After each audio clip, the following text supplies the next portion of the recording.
నిన్న director general of military operations ప్రకటించింది, భారత్ పాక్ యుద్ధంలో లక్ష్యాన్ని ఛేదించాం, ఉగ్ర స్థావరాల్ని ధ్వంసం చేశాం, టెర్రరిస్టుల్ని ఏరిపారేశాము అని చెప్పి. ప్రభుత్వం కూడా రక్షణ శాఖ నుంచి మంత్రి రాజ్నాథ్ కూడా ఒక ప్రకటన చేశారు. సైనిక సత్తా చాటాం, సరిహద్దుల్లోనే కాదు రావల్పిండి వరకు వెళ్ళాం, పాక్ యుద్ధ విమానాల్ని నేలకూల్చాము అని చెప్పేసి. సో భారత్దే యుద్ధంలో పై చేయి. కానీ ఒక సంకేతం వెళుతోంది భారత్ నుంచి, మోదీ నుంచి, యుద్ధ విరమణకు అంగీకారం చెప్పవచ్చు అని చెప్పేసి. సో ఇండియా పై చేయి ఉన్నప్పుడు ఇది సరైన నిర్ణయమేనా అనే ప్రశ్న ఇప్పుడు చాలామంది లేవనెత్తుతూ ఉన్నారు. ఏమంటారు ఎంజీ రావు గారు? భారత పాకిస్తాన్ల మధ్య 3 రోజులు కానీ భీకర యుద్ధం జరిగిందండి. ఈ భీకర యుద్ధం ఎంతవరకు వెళ్ళిపోయిందంటే ఒక లెవెల్కి చేరిపోయింది. ఆ లెవెల్ అంటే it reach to a level where there is an inevitable nuclear war అండి. 3 రోజులు యుద్ధం, భీకర యుద్ధం. అంటే నేను చెప్తూ ఉంటానన్నమాట, మోడర్న్ వార్ ఎప్పుడు కూడా చాలా స్విఫ్ట్గా ఉంటుంది, చాలా వేగంగా ఉంటుంది, షార్ట్ టర్మ్ ఉంటుంది, చాలా దీర్ఘకాలికం ఏమి ఉండదు, చాలా షార్ట్ టర్మ్లో కంప్లీట్ అయిపోతుంది. ఇప్పుడు భారత పాకిస్తాన్ల మధ్య యుద్ధం 3 రోజులే, కేవలం 3 రాత్రులే, కానీ అది ఒక లెవెల్కి రీచ్ అయిపోయింది అనమాట. ఒక తారాస్థాయికి, ఒక పరాకాష్ఠ దశకు వచ్చింది. ఇక ఆ దశలో ఉండవలసిన యుద్ధం అణుయుద్ధం మాత్రమే. అణుయుద్ధం అని తెలుస్తుంది. యుఎస్ ఇంటెలిజెన్స్ రిపోర్ట్స్ యుఎస్ ప్రెసిడెంట్కి జేడీ వ్యాన్స్కి రిపోర్ట్స్ ఇచ్చాయంట.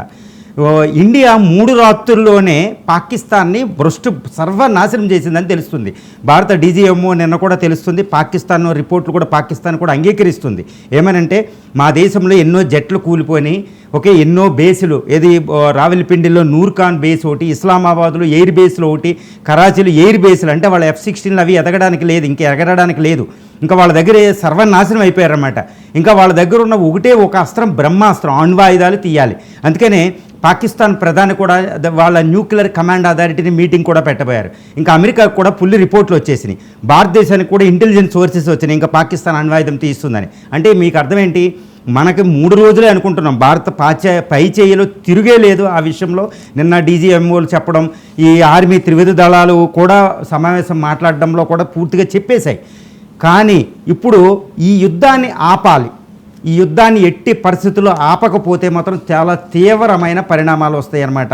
నేను ఒకటే చెప్తున్నా, మోడీ గారు తీసుకున్న నిర్ణయం చాలా సరైనది ఆ విషయంలో అనుకుంటున్నా. మన అందరం అనుకుంటున్నాం, అరే ఇంకా యుద్ధం చేయాలని. కానీ అణుయుద్ధం వస్తే ఎవరు ఆపుతారు? అణుబాంబులు ఉన్నాయి. ఆ అణుబాంబులు పని పట్టాలంటే శాంతియుతంగా పట్టాలి, యుద్ధంతో పట్టకూడదు. ప్రపంచం కూడా అదే కోరుకుంటుంది. ఆర్గనైజేషన్ ఆఫ్ ఇస్లామిక్ కంట్రీస్ కూడా నిన్న 57 దేశాల ఇస్లామిక్ కూటమి, పాకిస్తాన్ అందులో సభ్యదేశం, ఇండియా సభ్యదేశం కాదు, ఇస్లామిక్ బ్రదర్హుడ్ ఉంటుంది, వాళ్ళకి సోదరభావం ఉంటుంది అనమాట ఇస్లాం ప్రకారం. అలాంటి ఇస్లామిక్ దేశాలే నిన్న వాళ్ళని తూర్పురబట్టినాయి పాకిస్తాన్. నువ్వేంటి అణుబాంబులు తీస్తున్నావు, నీకు అసలు టెర్రరిస్టులు నడపడం ఏంటి, అసలు విధానం వచ్చా మీకు, భారతదేశానికి మేము సపోర్ట్ అని నిన్న చేసినాయి అంట. మీకు అర్థం చేసుకోండి, అంతర్జాతీయ సమాజం భారత వైపు ఉంది, అంతర్జాతీయ సమాజం భారత్ విక్టిమ్ అని ఉంటుంది. పాకిస్తాన్ అనేది టెర్రరిస్ట్ కంట్రీ, ఇది ఎట్టి పరిస్థితులు నష్టపోవాలన్నది. భారతదేశం 3 రాత్రుల్లో దాన్ని పేచమని చేసిందనమాట.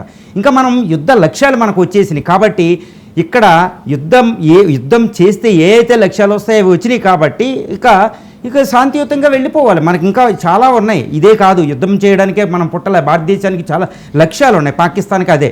కాబట్టి యుద్ధ విరమణ అనేది సరైందని చెప్పొచ్చండి.